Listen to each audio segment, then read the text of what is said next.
Top, yolçu ve Tanrı Germez. Temsil.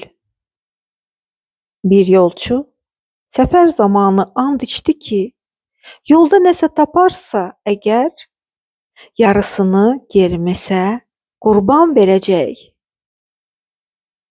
Yolçu bir çanta tapdı. Hansındakı badam və xurma vardı. Adam çantanın içində pul olduğunu düşündü.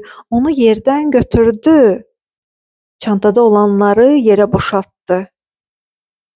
Badamı, xurmanı yedi. Badamın qabığını, xurmanın tumunu qurbangaha apardı. Görməz, söz verdiyim kimi səninlə yarı-yarı tapdığımı bölüşürəm. Həm içindən olanı, həm də üstündən olanı sənə qurban gətirmişəm, dedi.